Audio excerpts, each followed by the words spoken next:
Psalm 103. Last time we looked at verse 9 and 10. He will not always accuse, nor will he harbor his anger forever. He does not treat us as our sins deserve or repay us according to our iniquities. That's some of the best news in the entire Bible. Before Jesus, when David wrote this poem, it was a matter of a Hebrew presenting the appropriate sacrifices at the right time in the right way for the, I've heard it called the rolling back of sin, but the law says that sins are forgiven in that way. For us, on this side of the cross, man, the news does not get better. That's the top of the mountain. The Lord, He just doesn't repay us according to our iniquities. Anybody? I mean, I would not be in this line. Anybody want to line up and say, well, I've been awesome, so I'm not afraid. Hit me with your best shot, God. No. Now, David uses a beautiful word picture here. Verse 11, for as high as the heavens are above the earth, and even today, with all of the technology available to us, all of the space exploration that has been done, all of the astronomy and the devices that can be used to measure the distances of space, for a guy like me, the numbers involved are unfathomable. 120,000 light years? Holy smokes. Okay, as high as the heavens are above the earth. In David's day, I don't know that they thought it was infinite, but I think they did. So great is his love for those who fear him. The implication, I mean, it's easy to see. Limitless, unfathomable. God's love for us. That's how great his love is. And David writes, for those who fear him. Now, I've talked about the fear of God before, and I would love it if it meant when that word fear appears, it is just, it denotes appropriate reverence. And it does, but that's not the limit of it. There is an aspect of the fear of God that has to do with actual fear.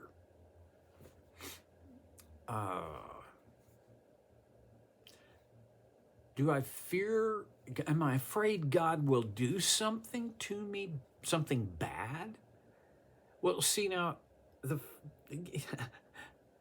beginning of verse 11 kind of leads me to believe, God's love, this unmeasurable, unfathomable, even unimaginable love that's higher than the heavens are above the earth. It's so huge, I can't calculate it. All right, would I be afraid of that? God's not a person. He's personal, but he's a being. Well, if I told you that I have a fear of my wife, Debbie. If you know Debbie, you know she's brilliant. She's one of the most amazing people I know. Way smarter than me. But she's not a violent person. I mean, I've never seen her act violently. So what's my fear of her? Well, my fear of her, I know this is probably inadequate, but my fear of her is that I will, that somehow I will hurt her, that that somehow I won't fulfill my commitment to her, to love and cherish, treasure her. Well, that's a very inadequate metaphor that my fear of God is kind of like that. One of the things I have learned, maybe the way for me to say it is I am learning, is that love does what is best for the other. Well, sometimes what is best for the other is not the most pleasant for the other. Sometimes what is best is actually painful. But love does that sometimes. Okay, so great is his love for those who fear him. And then in verse 12, as far as the east is from the west, so far he has removed our transgressions from us. How far is the east from the west?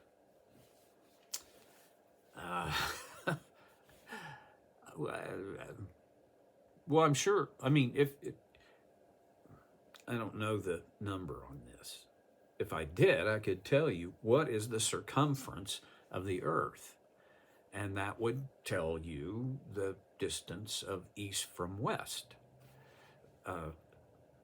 In David's time, the known world didn't go much beyond the British Isles on the west and went into Asia on the east. But, that's really basically half the globe.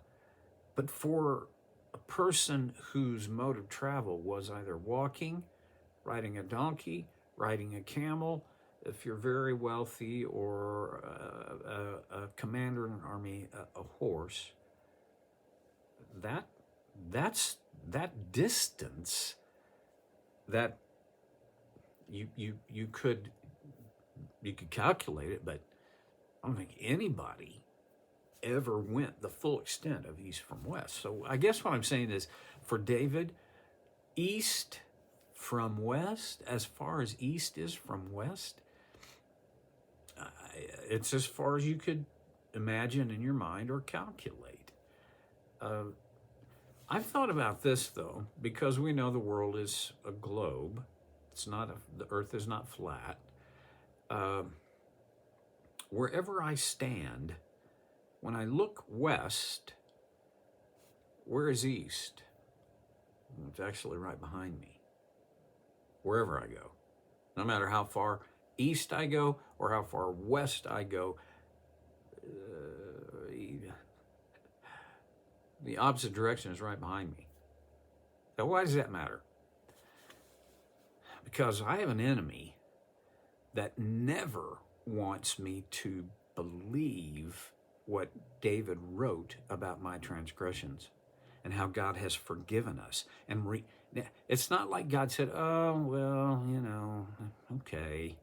No, he removed our transgressions from us. That removal is as though they no longer, at least, are a factor. But the devil wants to always keep that sin right behind me, where if I'm not careful, I'll go back to. At least in my mind, I'll go back to my guilt and shame. Well, they don't exist anymore. They have been removed. There's an interesting thing to me about the removal of sin. And I think of it like this. I haven't had any organs removed, but I showed you my scar on my elbow, forearm here.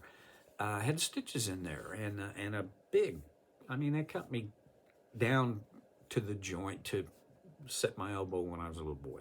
Okay, I still have a scar, but I never think about this until I want to use it as a object lesson. But the stainless steel pins that were there and the stitches that were there, they've been removed, but the scar remains. Is that not often, or at least sometimes, true of my transgressions? The transgressions have been removed. Sometimes the scar remains. I think we get sometimes the remaining scar is a gift from God. And here's what I mean by that. The remaining scar is a gift in the sense that if we frame it this way in our mind, it can be a constant reminder that scar represents the fact that my transgression has been removed. Now, there are all kinds of scars, and when I say scars left by my transgressions, I'm talking about consequences. And yet, I am not held guilty for my transgressions because they have been removed. Will I have to deal with the consequences of everything from a bad choice to a rebellious choice? Probably. But the one consequence that is not in play is that God would hold that transgression against me. He won't. It's been removed. Then he moves on in what we have as verse 13. As a father has compassion on his children, so the Lord has compassion on those who fear him. Again, the idea of fearing him, who we as best humans can, we see him for who he is. We know his power. And we have this extreme reverence for him, yes, and our fear. I'll go to my death trying to figure out the tension of that. But when David talks about people who fear God, he is talking about people who honor, who reverence or revere God, whose hearts are turned toward his things. Okay. As a father has compassion on his children, so the Lord has compassion on those who fear him.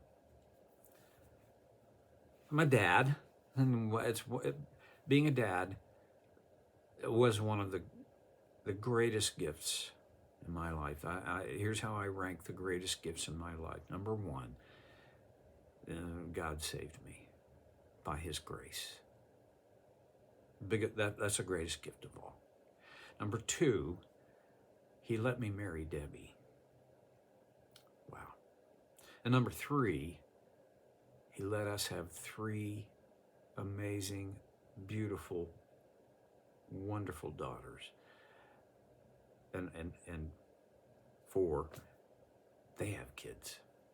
I am blessed beyond measure. And you know what?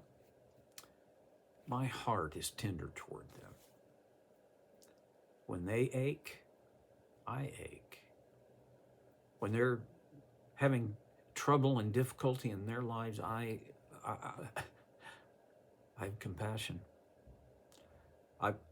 So far, I'm not the guy who goes, well, that's what happens. You did that. So I'm so grateful that I have not had to use that kind of tough love in our relationship.